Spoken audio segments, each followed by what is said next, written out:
Welcome. I am Bryan. And I'm Bryan. And this is Bryan versus Bryan, episode 34. Transformers. 2007. Michael Bay. So let's play that tasty little trailer and let the trailer roll out. Got a little surprise for you, son. No, Dad! Oh, you gotta be kidding me. Yeah, I am. You're not getting a Porsche. Let me tell you something, son. A driver don't pick the cars. Cars pick the driver. It's a mystical bond between man and machine.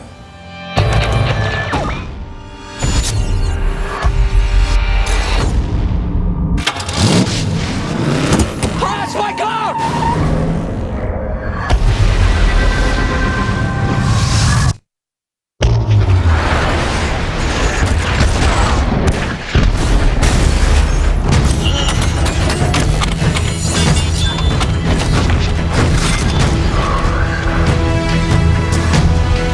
What you're about to see is totally classified. Wow, that trailer was good. Oh, the magic of editing. Oh, that trailer was dope as fuck. All right. So, episode 34, Bryan versus Bryan. We're doing another little retrospective. Ain't got nothing really new on the table, so we're going back to a video I've suggested a couple times, but ultimately Bryan chose. And yeah, 2007 Transformers, Michael Bay. 2007, like we said, Michael Bay directing, Spielberg producing. Oh yeah, Spielberg producing. I heard he didn't really want to do it, but he just really wanted the chance to work with Spielberg. That's what I've seen in some of the behind the scenes. And Michael Bay didn't want to do it. Yeah, he didn't really. He wasn't interested in Transformers, but the fact that Spielberg was producing connected him. And Spielberg wanted to do it because he had seen the Transformers idea come across his table for live action, and he just said, you know, his kids always loved the toys, and he just thought it could really be a good movie. Another little interesting tidbit is this: when it first started, was going to be a G.I. Joe movie with Transformers when this was first on the table, but during 2007, you know, we got the Iraq kind of stuff going on. We got a couple little wars going on. So I don't remember who made this movie, but Paramount. Paramount thought that let's not do the G.I. Joe thing just yet. And they suggested Transformers, and it kind of morphed into that. Let's wait a year. Didn't G.I. Joe come out like 2009? I think the success of this movie probably influenced the G.I. Joe movie, Channing Tatum, which was fucking terrible. But 2009. So it's sorry. But I think this movie was really good. Easily the best movie based on a toy. Easily. And yeah, we're gonna get into it. So yeah, the movie starts out Shia LaBeouf, starring Shia LaBeouf. Who else is in this motherfucker? Megan Fox. Megan Fox. Megan, ow! We got some Anthony Anderson. We got Bernie Mac. There's a lot of good cameos. What's that? John Turturro? Turturro. Yeah. Old ass John Voight. Yeah, it's got. Who I forgot existed until I was like, oh yeah, John Voight. Yeah, it's got the Tyrese. Oh yeah, Tyrese. Who's Josh the main? Duhamel. Yeah, Josh Duhamel, who's in almost all of them but one. He's like the thread through all the movies. You think it's going to be Shia, but no. And then, as we learned from Honey Boy and some other interviews and stuff, I think Shia LaBeouf and Megan Fox got it on during the making of this, and and I hear that's kind of the beginning of the end of the Megan Fox marriage to 90210, whoever the fuck his name is. Oh yeah, Brian Austin Green. Yeah. Brian Austin Green, word, motherfucker. In Sarah Connor Chronicles, he was the shit. Kyle Reese's brother. He didn't have a brother. Oh, he did in the show. In the show, he did. Anyways, so yeah, it starts off. How's it start off? It starts off with a really cool. I love the opening where it's like, we have been searching for the Allspark, which brought us to a world called Earth, unknown to the Autobots. Has a really cool. Oh yeah, might also say that what's his name? The original voice of Optimus is Optimus in this movie, and that a lot of people, when this movie was announced, were hating on Michael Bay, but they started to get more tidbits about the movie. Like I think it's Peter Cullum or something. They found out that he's being Optimus again. That really shot up the stock of this movie. People were like, okay. Cool. People were like, okay, and he did a great job. Yeah, that's probably one of the best performances in the whole movie. It's like, damn, he's a good voice actor, and like it's just such a regalness to his Optimus. It's just really cool. And I watched a thing at a Comic-Con once about him and how he came up with the voice. And he was going in for this thing, and he said, it's this. He was telling his brother about it, his older brother, and he's like, I'm telling my brother, it's like robots fighting each other, and I just don't really know how I'm gonna play this guy or make him sound. And his brother told him, make him strong, but wise. He doesn't want to fight; he has to. And speak softly and carry a big stick. Yeah, and he was saying he based the voice off his brother. I guess his brother tonally sounds pretty similar to that, so we kind of just based it off his brother because his brother was like an army guy or something. He was in the military, so I always looked up to him, and he always kind of felt like he was that guy who he was telling him to be.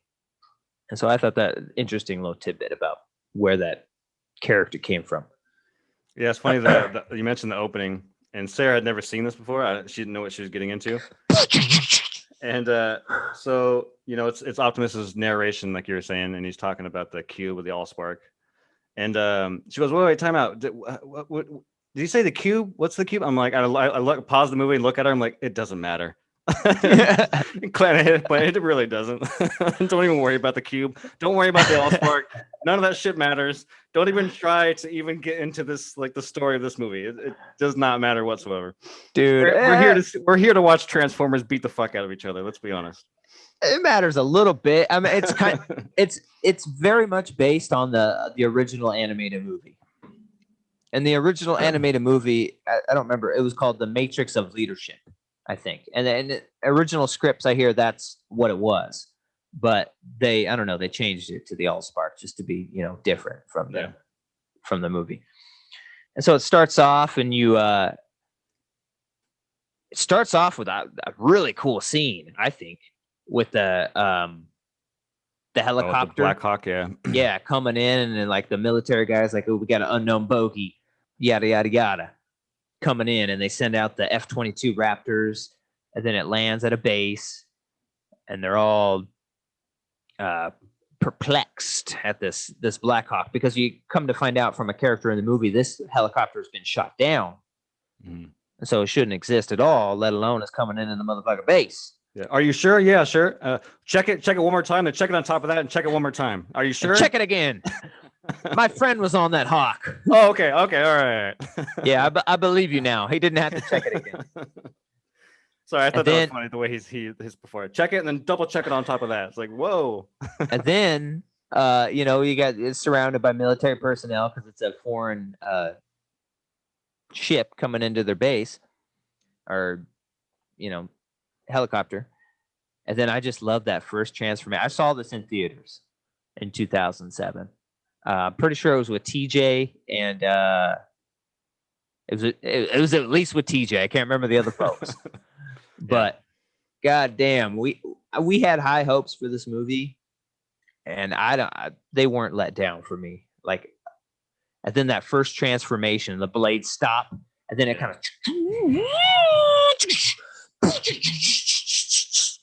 oh my God, and everyone's shooting at it. It becomes a giant fucking robot, starts launching missiles and shooting people. And I thought it was a really cool opening scene. Originally in the screenplay, I hear that there isn't much military stuff. It was mostly about the Shia LaBeouf character. And yeah, and Michael Bay thought it was not serious enough, so they added in a lot more of the military aspect, which I loved. All the military aspect I thought was really good in this movie, and gave it a kind of a gravitas, if you will, like made it more of a more action movie and more realistic how the military would want to handle something like this. And so they get attacked. The giant transformers trying to steal information from the internet, trying to find out where the Allspark is. And then we kind of get transformed to Witwicky, who's in school. And I liked Shia LaBeouf in this. Like, I didn't like him before this because all I knew him from was like Even Stevens. And I thought that shit was just garbage. And so in this, I was like, okay, maybe I can get behind this guy. He's pretty funny. He's quirky. He's kind of, I don't know, I would say he's kind of just playing Shia LaBeouf. It's kind of how he always approached a role before he got to be a really serious actor. You know what I mean? Yeah. So I was kind of the weirdo. Shia, but I gotta say, if we're talking about Shia LaBeouf's my fucking boy. Cheers to Shia. Oh, maybe not so much anymore. Apparently, he's kind of an asshole, wife beater. So that kind of sucks. But dude, I've been on the Shia LaBeouf train for a really long time. Since Even Stevens. I'm dead serious. I mean, I didn't love Even Stevens, but I watched it. But so I've seen I've been a huge fan of Shia LaBeouf from the fucking beginning. And yeah, his early career is a little patchy, a little rough. But when he starts getting to the more indie stuff and later in his career, he turns out some pretty great performances. But yeah, in this movie, he's awesome. He's charming. He's funny. He's everything you probably want in a high school protagonist. Yeah, I thought it was really good. And then so the movie kind of shifts to him and kind of his school life and his dad promising to buy him his first car if he gets good grades. And he does. So they go out shopping for a car. And we got the scene where they're pulling up to the little shitty used car dealership owned by Bobby Bolivia, baby. We'll get to that. And you see the little old ass Camaro, the 70s or the 80s Camaro pull in. And so that's the first scene I really want to stop on because I thought Bernie Mac, like this movie, I was laughing again every time.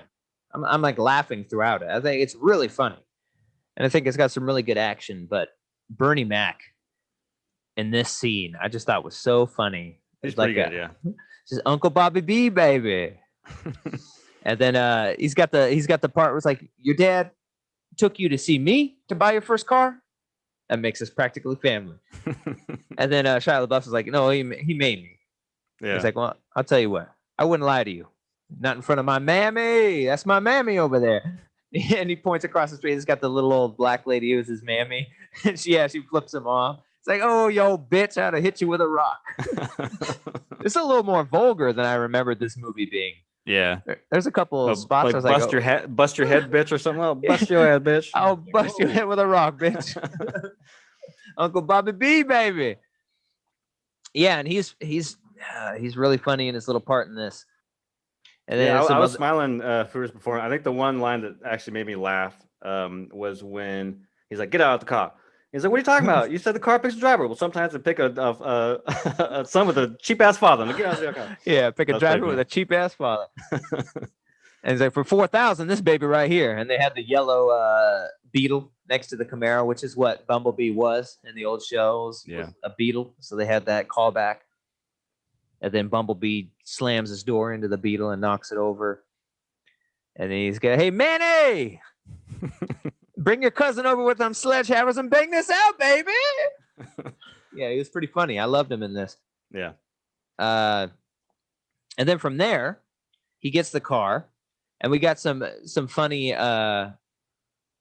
scenes with him in the car. He goes to the park because there's a party there, and he brings his little quirky friend, and they talk to the quintessential jock who is the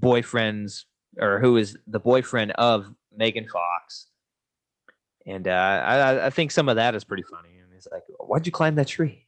It's like, did you see the dismount, dude? We look like idiots. Did you see the dismount? You start climbing the tree, and then from there on out, we start to get into it. Megan Fox walks home because she's pissed at the boyfriend, and then we start to get some Bumblebee character stuff where he plays on the radio. Who's gonna drive you home? I'm gonna drive her home tonight. It's like, dude, you can't take her home. She's a fucking jock concubine, bro. It's like, yeah, seat her in the back, it'll be fine. It's like, you can't seat her in the back, dude. Are you listening? You're like, you need to get out of my car right now. It's like, dude, this is bro code. You're ruining it. What code? Bro, get your ass out the car. Bros over hoes. Get out of my car. And he makes him get out, and he goes and picks her up. And all their interactions, Shia LaBeouf and Megan Fox, I thought were pretty good. There was pretty good chemistry there. I think we know why. But anyways, pretty good chemistry when he's like, "Hey, I'd like to ride you home. I mean, give you a ride to your home. You know, I mean, if you need a ride." And she gets in, and that's kind of where it starts. In the middle of the night, we have another scene where he thinks his car is getting stolen. He chases it down to like a little, what the fuck is that? A junkyard. Yeah. Sees his car transform into a robot. And he's like, oh shit. And then from there, that's a different day, right? That ends, and then he goes back to real life. Yeah, I think because he's at home, and then the car like comes back. Yeah. And he's like, "Oh, that's Satan's Camaro." Yeah. And he's kind of freaked out by it by then. But then he meets up with the Decepticons, the police car Decepticon, Barricade, I think his name is. I thought that was pretty cool because he's a cop car. And if you look at the little sayings on the side, you know, where it says like protect and to serve, it says like to punish and enslave. Yeah, to punish and enslave. That's some cool shit like that. Yeah. But even before that, I think there were some cool scenes. I'm getting ahead of myself, but even before that, you see the little stereo robot on Air Force One. Oh yeah. The little stereo actual robot. Model. I was surprised. I didn't remember an actual model in the movie, but to my surprise, they actually built a model. Yeah, the stereo robot who gets his information from the mainframe, so they actually have the name of it's like his ancestor, Witwicky, who saw Megatron back in the day, and now like it's I don't know, fucking engraved on his glasses. So they need the glasses. It doesn't matter. Yeah. I was gonna ask you. So Michael Bay is notorious for product placement. It's everywhere in all of his movies. He doesn't give a fuck. But the stereo, when it warps into or transfers into the stereo, it's like GSX. And I was gonna ask you, was that a real brand? I don't remember a brand that was like GSX or GSV. No, I'm pretty sure it is. I'm pretty sure they were pretty big in the fucking little stereo game. I'm pretty sure I had a little translucent green CD player stereo that was a GSX. Yeah. GSX, that's what it was. Yeah. But so yeah, they get the name, so they know who they're. Are you Ladies Man 217? And they got to find him. And oh god, where am I? Yeah, Bumblebee saves Sam from the Decepticons, and then Bumblebee fights with one of the police car Decepticon. Yeah, Barricade. Yeah. Yeah. Oh yeah, and so we get into the graphics of the robots, which is really, you know, what most people are there for. And oh my god, these graphics on these the effect work on these fucking robots is fucking impeccable. Obviously, because it's done by Industrial Light and Magic. You know, they're going to knock it out of the park anytime they do something. And so they actually designed them, like every little part, and to actually like form into the car and be they're aware of like mass, and like they're not going to have a giant robot come out of a fucking little fucking beetle. They're all based on the mass of the car that's why Optimus is like a bigger truck because he's a bigger robot and he's taller than all the other ones. And I thought the graphics, even for 2007, like I'm rewatching this in 4K, and it just looked amazing. And the transformations, like they're actual real pieces, and they conceptualize how it would happen, not just like randomly. You know what I mean? Like it did make sense. Like every part moved and actually creates that fucking bot, and it's just so sick, dude. I just couldn't believe it. Yeah, it can't be overstated that I'm going to be pretty dramatic here, but the transformation scenes in this movie is fucking wild. It is insane. Like it still holds up to this day. Like every time the transform and the camera kind of sweeps underneath it, and you see all the gadgets and all. Yeah. Like, oh my god, it's so badass. And I've seen some behind the scenes stuff, and originally they did this like they wanted to do it ultra realistic. And so the transformations were a little bit slower, and you see every moving part kind of more, but they thought it was just, with all the transformations, it was just taking too long and it didn't look that great. So they did some stuff where they speed it up and, torsos are rotating. So it's just more of an unrealistic movement, and it looks so good.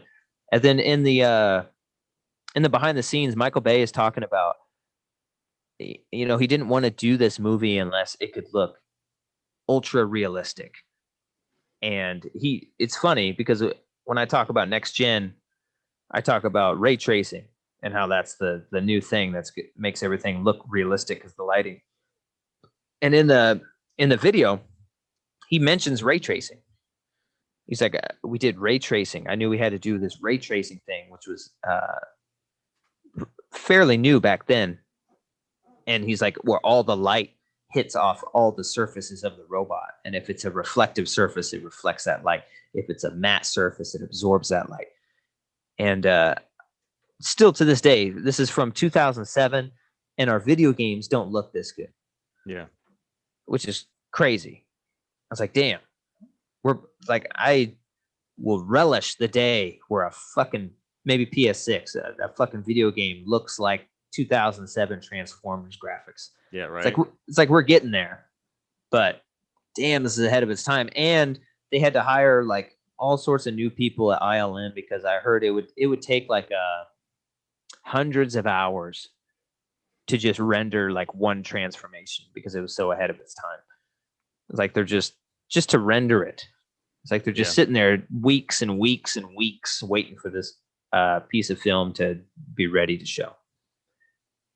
And then so from there we start getting into, I don't remember her name, but the girl and her group of nerds and like the government. They're trying to figure out the signal that's left behind so they can find out who hacked into the code because they don't know anything about Decepticons or anything yet. And that's where we start to get some other super funny stuff because this girl knows a guy who is Anthony Anderson, and she has to show this signal to him and maybe get some of his insight. And I thought that scene was just fucking so funny. When she goes to his house and they're playing like Dance Dance Revolution and they're doing hey, what level are you on? Oh! Matrix. It's like even before that, like when she shows up and he's like, "You can't come into my place. This is my quiet place, my house of Zen." All of a sudden, you hear the grandma off camera who's like, "Who is that?" "Shut up, grandma! Shut up, grandma!" Yeah, he's so funny in this, man. Yeah, he's pretty good. And so they go in there. It's like, "What if I told you I had something to show you that was super top secret?" "How top secret?" "Like I would be put in jail for the rest of my life for showing you." Hey, pause that, man. Pause that, man. Hold on. I got to do something. Yeah, he's great in this movie. And they go in there and they check it out. And then that's another one of the moments I just laughed out loud is when the FBI busts in because they find out she stole the signal, and the FBI busts in on them. And Anthony Anderson, they're all getting arrested. And it's one of the funniest scenes. He's getting arrested and they throw him down. And you can see that It's like one of those old ladies who's got like a plastic mat on her living room where you're supposed to walk. One of those little like things where you roll around like a computer chair, a plastic mat. And then he's getting arrested. It's like, hey, get off my grandma's carpet. She don't like no one on her carpet, especially police. I just thought that was one of the funniest. Yeah, that's shits. a great line. And then another fucking super awesome scene is when right after that they get taken to be interrogated, and Anthony Anderson is sitting there explaining to her how it's going to go because he knows a little something about police and all this. And they're sitting in a room alone, and there's a plate of donuts in the middle of the table. And he says, "You see what they did? They put the plate of donuts here to measure your guilt. If you're guilty, you're not going to eat any of them. You see what I did? I ate the whole plate. It was like 8 donuts. Yeah. Plate. The whole damn plate." And it's like, they're going to play good cop, bad cop when they come in here. Don't say a goddamn word. And then when they come in, they just introduce themselves, and he's like, "She did it. She's the one." And she tries to say something. He's like, "Don't talk to me, criminal. You criminal." Oh, and it was so funny. And he's like, "Oh, I got a sugar rush." From the donuts, and then later on in the scene, he's got a Pepto-Bismol in front of him. Oh, an Alka-Seltzer. And that's kind of a little bit further down the line where we introduce that John. How the fuck do you pronounce his name? What I just say, Turturro. Turturro. I don't know if that's correct, but that's what I say. The Big Lebowski guy. Yeah, Jesus. And yeah, he's pretty funny in this. And so we introduce the Autobots and why they're here to save the day, yada yada. And then we have a first big kind of when they first find the Autobots, the Sector 7, and we have that scene where they're trying to hide from them and run away. That's a really good scene. It's like that's that's first kind of a bunch of Autobots transformed. So we got Optimus in this movie. You got like you got Ratchet. Who's like the big medical guy who's like a medical fucking truck. And then you got Ironhide, who's like the weapons specialist. It's like a big GMC black truck. We got Jazz, who's a little like Pontiac Solstice, and he's like kind of the fun family racism character in the movie. It's like a stereotypical like black dude that motherfucker. Yeah, name's Jazz. Yeah. So he's pretty funny, and they get worse with it. Number 2. Yeah, number 2. Number 2 with the 2 little twin racist robots. Yeah. They get real bad with it. They take it pretty far on that one. It's like worse than Jar Jar. Oh man. But anyways, yeah, it's a little more subtle in number 1. It's family fun racism is what it is. You know? And he's a robot, and they explain it. He learned from watching TV and the radio. That's why he talks like this. That's why he's got a sass to him. But anyways, then we get to, I mean, from there on out, it's just pretty much battles. Yeah, we get to the dam. We get all the exposition. Megatron gets kind of unleashed. Oh yeah, we get some of the story about how Megatron had landed here before and it was in ice. Yeah. I liked that stuff. It was almost like a Roswell, Area 51 kind of. They've been hiding this stuff, right? So, I guess overall, let's talk about some overalls. So, what'd you think of the story? You weren't. No, I mean, I think when I saw it in 2007, I remember thinking it was pretty good. And then I watched it again at some point. I don't know. And I remember thinking that like 75% of this movie is nonsense. And then the last like half an hour is pretty fun. And I think that the last half an hour kind of makes up for what you see for the rest of and the front half of the movie. So that's kind of what my memory was jumping in, was that most of this movie is garbage, but the last 30 to 40 minutes is fun. And it makes up for the garbage that you had to endure to get there. And I got to say, I think it is a little worse than I thought. I do still think that the first 2 hours of this movie. I think the movie is 2 hours and 20 minutes. I think the first hour and 45 minutes is complete and utter nonsense, and I was bored. And then I was kind of like, once they get to the dam, I'm like, all right, here we go. Finally, we're here, because I know it's about to happen. I know that things are about to ramp up. And in my mind, I felt, in my memory, I felt like the climax was a little grander than it ended up being, more bigger. I feel like coming back and watching it, it felt really small. It was like they kind of just fight on one little street. You can tell it was like a soundstage on Paramount lot. It wasn't even like on location. And like, there's some cool moments in there. Don't get me wrong. Like the fucking Starscream who's like flying in the sky, transforming, shooting planes down, transforming, and like all that kind of stuff was really fun. But There's some overall, on location shit. Like, remember when that one Transformer's like skating to the street and fucking bust? oh yeah, that that bus? shit's dope. Yeah, Like that's fucking. That's a fun. real scene. Right. Well, I'm not saying the whole thing is not on location. I'm just saying that a lot of the soldier stuff, Megan Fox driving the tow truck, like all that stuff with the soldiers is all just kind of on a soundstage. There are obviously moments where they shot on location. But yeah, like even the highway scene is awesome. Like the score drops out and it's just the audio, and you hear you see the transformation, which is another great transformation scene. And Optimus slams on his brakes, fucking turns around, he transforms, and then they collide. But even that, like I remember that being a dope ass scene, but it is, but it lasts for like 30 seconds. That fight is over the moment it fucking starts. It's like, oh man, that's like they collide, and then they kind of crash into another freeway and they land on the ground, and then they punch each other, and then Optimus chops his head off, and then it's over. I'm like, oh, this wasn't how he do. as I remember. That's how he do. That's how he do, baby. But yeah, I don't know. That was one of the things that surprised me. As I remember the climax being a lot bigger and grander than it actually ended up being. I still think it's entertaining. I think there's some really cool stuff in there. I fucking love. I think one of the highlights of the climax is I love when they transform, like back and forth, like when Starscream fucking flies down, transforms, lands on the ground, shoots, and then jets out. Like I love that shit. Or like every time they transform and do something cool, then transform back. That's really well done. Like the scene where they're in the air and they're sending F-22s to bomb. That was sick. And he's flying with them, and then it's like an unknown bird on our 6, and then he transforms and kind of shoots at them, and then flies again with them. Yeah, that's pretty cool. That's badass. I hated the fucking Megan Fox. Like, are you right? I'll drive backwards. You shoot. All right. All of a sudden, and then like the cheesy ass fucking generic rock song starts playing. I'm like, oh my god, why not just use the score of the film instead of this whatever the fuck that was?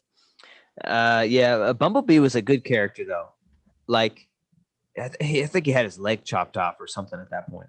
But every time Bumblebee gets hurt, you fucking feel for him. And you get sad. Like the first time is like he's getting captured and they're spraying him with like the cryo shit to fucking capture him with S7. And Shia's like, just leave him alone.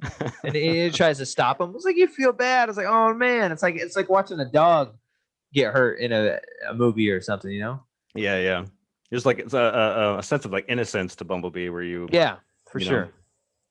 So yeah, that's kind of what I felt about the movie overall, was that it's okay. I don't know. Like I thought the ending was always worth the wait, because it is a build up to that climax. There's not really a whole lot of action throughout the movie until there is, but there's not a lot. They kind of give it to you in bits, very, very, very small bits. It's not until like the last 30 minutes where they really give it to you. And I just always felt like it was worth it because it was an awesome 30 minutes. But coming back and watching this time, it's like, I don't know if it's worth it, but it's still pretty fun. John Turturro, there's some weird shit with him, dude. Like when he's in the car and he's like, "You're a criminal, and criminals are hot." It's like, what? Yeah, that's the Megan. That's the fucking Michael Bay shit. He's always doing some questionable underage sexiness. Weird you know what I mean? In there, yeah. Like she's supposed to be in high school. In one of the Marky Mark one, the first one with Marky Mark, I think it's Last Night or Age of Extinction. There's a whole scene where like Marky Mark's daughter's 17 and this guy's like 22 and dating her, and he's like, "What if I turn you into the police? She's underage." And he pulls out this card that has like Romeo and Juliet law. It's like we were dating before for 6 months, so we're legit. And I was like, What? That's a weird fucking joke to have, or even thing to say. Yeah. It's Wow. like, bro, like that shouldn't have been in the movie. That's weird as fuck. So yeah, he does have this weird affinity for sexualizing underage characters, but I mean, she was, I'm pretty sure, of age when they filmed this. Yeah. So right on. I'll allow it. But yeah, another thing about, I mean, this is CG fest, but Michael Bay, to his credit, does what he can. I mean, he knows he can't do models with the fucking Transformers. It's just too much money and too much. They're too big. But like that scene where they're flying through Optimus and Megatron through that building, that's a miniature. That's a fucking miniature. That's They cool. didn't have to do that. That could have been all CG. And I was like, dude, I appreciate that he chose to, really do it when he could. Yeah. And it's obvious to me that he wanted to, because in a movie like this, especially now, you would CG the whole fucking thing. You wouldn't give a fuck. Yeah. Every single thing would be CG. There wouldn't be no real bus getting cut in half and blowing up. It would just be a CG bus. It'd be an empty highway, And so I applaud him for doing all that. Yeah, And I think I think that despite my feelings of the movie, I think there's awesome and then pretty unique and fascinating like artistry on screen, despite how I feel about it as overall as a whole. Like there's some dope ass shit the ILM and the sound design team managed to pull off to make this believable. Yeah, with the score is pretty good, and then it has like featuring Linkin Park. We have a couple songs. I like those songs in here, and that's a mark of a good, I think, movie song. When you hear that song, it just immediately evokes the movie to you. Yeah. Because every time I hear that song, do do do do do, I brace myself, fall back on what has not aged well. Race myself. I'm like, oh yeah, dude. Every time I hear that starting that, I'm like, Autobots. I hear it in my head. We have The found end of a the new movie, home. Yeah.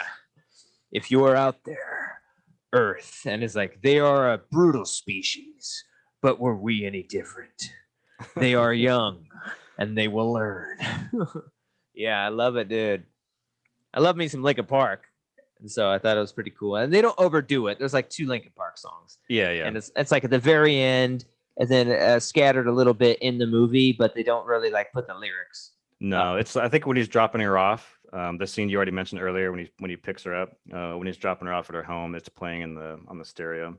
Yeah, so they don't like you said, there's no lyrics. It's just that piano. Yeah, they don't overdo it with the Linkin Park reference of the music, and I think they did a couple of them, maybe 1, 2, and 3, or at least 1 and 2. They had some songs, so that was pretty cool. Yeah, but I have to disagree. I think the movie is fun the whole fucking time. I really even think the boring parts. I think the characters are so fun and funny that I'm on board the whole time. Like I really enjoy it. I can watch this movie once a year at least, and I just still enjoy it. And I'm not a huge Transformers fan. I never liked the cartoon growing up or the old movie. I liked Beast Wars, which was like the newer incarnation where there were animals, but that has nothing to do with this. Yeah. So I don't think it's a big nostalgia pulling me into it. I just thought it was a super fun movie. And I thought it was, for what people thought it might have been, I thought it was done really well. It's like fucking Transformers movie. It could have been just fucking dog shit. But I think this movie still holds up and is still worth a watch in 2021. Yeah, I don't think it's dog shit. I think its sequel is dog shit. I don't even want to go anywhere near that sequel. I'll watch the third one again. I think I actually remember liking it. I've only seen the third one once, but I remember liking it. So I don't think it's dog shit, but I don't know, man. I feel like there's a really, really good movie in there, and as far as I'm concerned, but it's just overstuffed. Like you were talking about the military stuff, and I like it too, but at points it felt like I was watching 2 different movies. It was like we would focus on Sam for a little bit, the coming of age story mixed in with Transformers. All of a sudden, cut back to the desert. Meanwhile, in the desert, we're back at the soldiers, and then you like hang out with the soldiers for a little bit, and all of a sudden, meanwhile, back in LA, there's Sam Witwicky's, and it's just like, I just wish that one of those storylines could have just been cut out, and then we could either just have a coming of age story with Transformers, or cut him out completely and just have a military movie with Transformers. I just felt like the two of them didn't mesh well together, as far as I'm concerned. It just felt over bloated. Didn't need to be two different plot lines. Yeah, maybe, just maybe, this movie is more than meets the eye.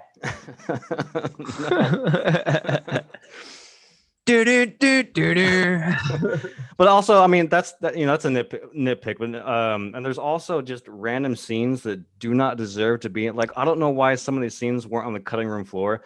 The one that stands out the most is he. I think you mentioned it earlier, but he gets arrested, and we cut to the police station, and the cop just starts giving him shit, and then that's it.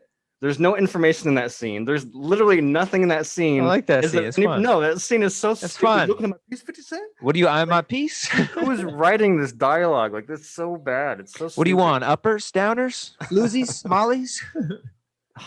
Yeah. I'm like, why wasn't that on the cutting room floor? It makes no sense. Yeah. Shit. What else is there? There's a story. Talked about the graphics. That all looks amazing. Yeah. We disagree on the story. I think it's a fun watch anytime. And dude, I feel like the runtime to me just breezes by. Even in the slower parts, I'm engaged and I'm having fun. It's just like one of my favorite popcorn flicks. A good action movie with characters I know. Like, even though I'm not that invested in Transformers, I know the characters. You know, so it's like a childhood kind of thing, even though I wasn't that into that show. I know it. Yeah. And I can just get enveloped in the story. And it's fun. And I think it's, a pretty realistic and grounded story for what you think a Transformers movie might have been in 2007, you know?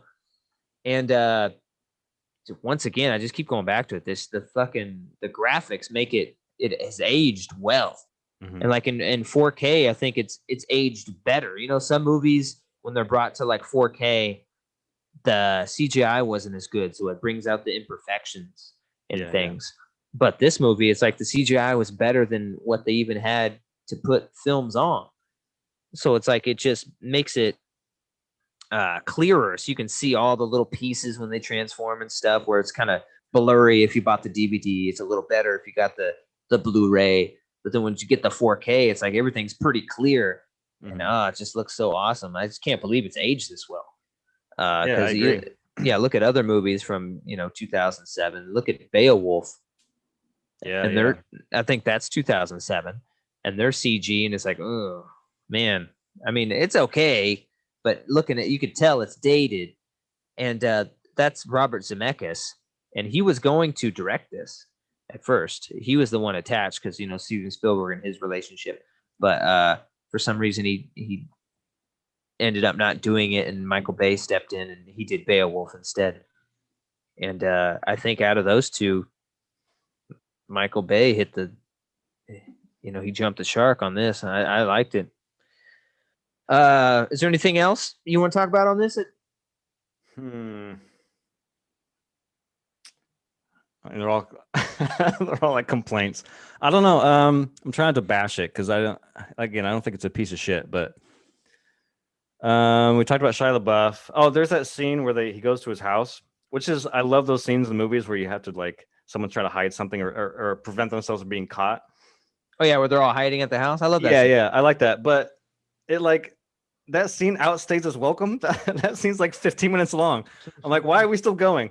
But I like that scene a lot, even though it is over long. It doesn't need to be that long. I love the quirky parents. That scene adds to that. Like, there's an earthquake. Get down. He has the wine glass in his hand. And the wife is like, how did you get under there so fast? Yeah. Love it. Love it. This fucking movie rules. God damn it. And I still like the sequels. None of them are as good as this one. The second one gets shit on. I don't know why. I rewatched it and I was like, ain't that fucking bad. I found a lot of good parts in that one. Like the second one, he's got this new girl with him at college who's hitting on him for no reason and ends up being a robot. And then this is a super funny scene where Megan Fox catches him kissing the robot chick, but then the robot chick, sees her and then like this big fucking robot snake comes out of her mouth and shit. And she's like, oh, you're just kissing her? And it's like, you don't understand. It's like kissing a fucking diesel engine. There was a diesel tint to it, okay? And it wasn't enjoyable. You ever had your throat just like penetrated by a diesel piston? I thought a lot of that shit was pretty funny. Doesn't compare to the first one.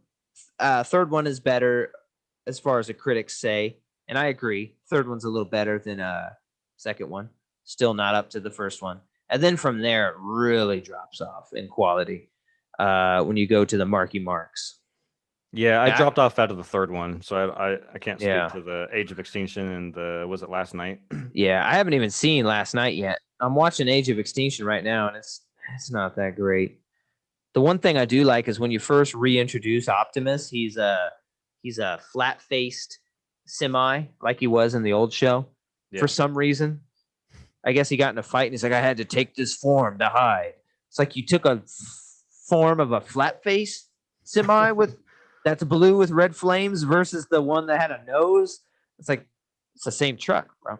But and then he changes back to a normal truck after that. I was like, I kind of liked that. Just that little tidbit where he was the flat-faced one again, kind of like he was in Bumblebee, where he was like flat-faced semi again, like the old show.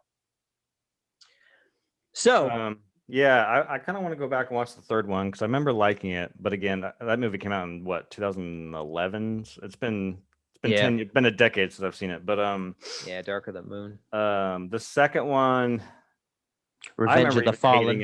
I remember hating it even when it came out. But I do remember liking there's a forest scene in the second movie, an action scene that takes place in the forest. Yeah, I remember thinking it was pretty great. Yeah. And it was weird too. Like I'm kind of with you. Transformers was a little bit before my time. I think my generation is like, Turtles and Power Rangers, and Spider-Man. I had an older brother. His generation was more Transformers, G.I. Joe, He-Man, like those kind of. So like Transformers was always kind of around in the house, and the Transformers the movie was pretty big, which I want to go back and rewatch because I remember it having a pretty kick-ass 80s soundtrack. Yeah, you've got the touch. Anyways, but it was weird to see. So like in the movie, Bumblebee sends out a signal for the Autobots to come down to Earth because the Allspark's here or whatever. And when they all crash down on Earth, they all look the same. And it isn't until they scan something that they become what we know as what they look like. I thought that was kind of interesting because I don't know. I don't know the history of what Transformers, what they actually look like, but I thought that they were just what they are, like cars and trucks or whatever. But it's just kind of weird to see them in like a normal alien-looking mode, and then they had to the robots in disguise. And on Cybertron, their planet, they don't need to have a disguise because they're not hiding from anybody. But they do have alternate modes typically on Cybertron. That's why Megatron, they tried to show that he doesn't care about hiding because he's evil, and he's like, I'm not trying to fucking hide. So his alternate form is just like a Cybertronian jet. It's just like something that he would probably fly around in Cybertron. So I thought that was kind of cool.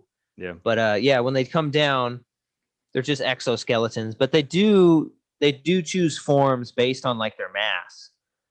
Like Optimus was way taller, so he picked a big truck. And like Jazz, when he first comes in, he scans the little Pontiac. He's a much smaller robot. Yeah. So they're not like exactly the same. They're pretty similar, but there is. Yeah. It wasn't a complaint. I just thought it was interesting that because I've never seen that portrayal of a Transformer before. Of like they're all just kind of basic, Yeah. All right, so I guess it comes down to the main coup du jour here, the rollout moment rating. Classic retro rating. 2007 Transformers movie based on a motherfucking toy, bro. I didn't have much expectations going into it the first time I ever saw it, but I fucking loved it walking out of that movie theater, and I still watch it constantly to this day. I just bought it on 4K not too long ago, and I have to give this movie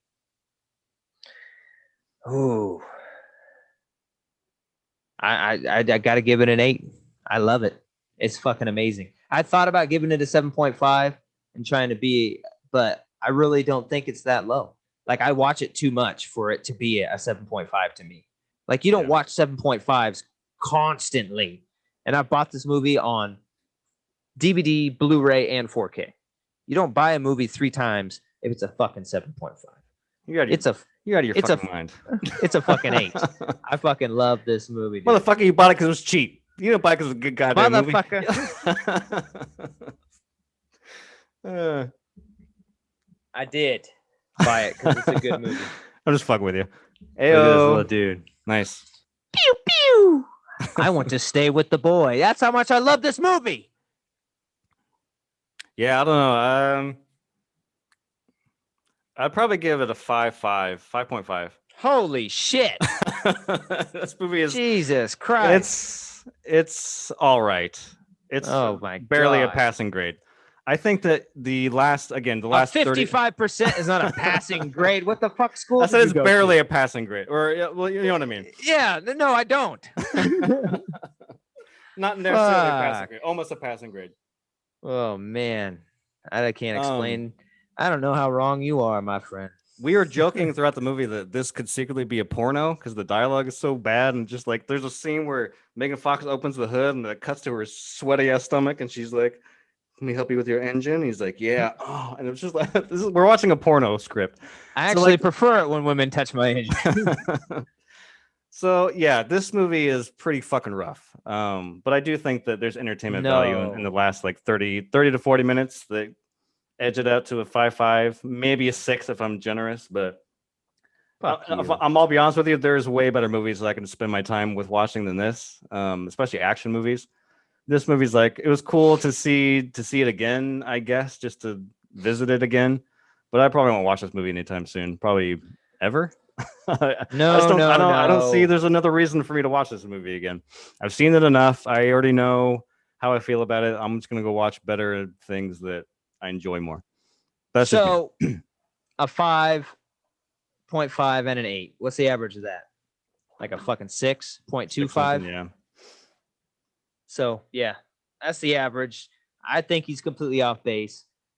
I think it's a really enjoyable, fun movie. What do you guys think? Because this is actually one where we're pretty far apart on our scores. 5.5 versus an 8. Where do you fall on Transformers 2007? Do you think it's really good? Looking back on it, do you think it's fun? Do you think it's a piece of garbage that deserves to be fucking back in 2007 and we don't ever talk about it again? Or do you think it deserved its freaking 4 sequels? We'd love to hear from you, and we'd love to know. That's what this is all about, baby. Get on it. Let us know, baby. So that's all we got. It was fun watching this again. It was fun talking about it. This is one I've been wanting to do. I got a couple others that I really want to do that I've mentioned to you. Some kind of 80s retro properties that are newer movies now. But I think probably next we'll probably have to do, isn't Godzilla coming up? Yeah, and I think I was gonna say, I think this may be the movie that puts me back in the seats. I think I'm gonna go out and see it on the big screen. Yeah. All right. Yeah. So we'll have to check on that, but tentatively, I think it's Godzilla. Yeah, it comes out Wednesday, which is a weird release date. Yeah, we'll probably do it. Godzilla vs. King Kong. That's what we're doing. Yeah. Episode 35. Yeah, I'm pulling for Godzilla. We'll see. I've always liked Godzilla more than that stupid ass ape. Hold on, this is happening in real time because I actually haven't sat down and thought about who actually wants to win. Apparently, the director straight up concrete said there is going to be a winner, not some bullshit like, oh, they both kind of win. Like he said, no, one of them is coming out as a winner, so that's kind of cool. Yeah. And the American versions of these, when they've done these, it's always been King Kong. And then in the Japanese versions, it's always been Godzilla because that's their character. So we'll see how it goes this time. Yeah, I mean, you put me on the spot here, but I think I gotta go Godzilla. I think I'm on your side. I think I'm on Team Godzilla. Yeah, Godzilla's way doper, man. yeah, I agree. And then they even had to grow fucking King Kong to make him like King Kong is not this big in the King Kong movies. Like they've like in the King Kong movies they've already done, he's not that big. They just grew him so he could fight Godzilla. Maybe they'll have some reasoning in the movie as to why that happened. I haven't seen the trailers. I know that I liked the Godzilla, the Bryan Cranston Godzilla, and I like that one. Kong Skull Island. I thought was pretty dope. Yeah, I didn't like the King, whatever, the King of Monsters. I hated that. Yeah, fucking boring as that fuck. Was stupid. Yeah. Yeah. Anyways, that's what we're gonna be doing. Let us know on Transformers, man. Where do you lie? Are you closer to the 8 like me? You closer to the 5.5 like a dumbass over here? Let us know. Fuck you, man. All right. So great hanging out with you. Thanks for subscribing. Please subscribe if you haven't already. Please like the videos if you enjoy any of the content at all. We enjoy talking with you, and we look forward to the next time we'll see you for Godzilla. And until then, roll out. Peace. Later.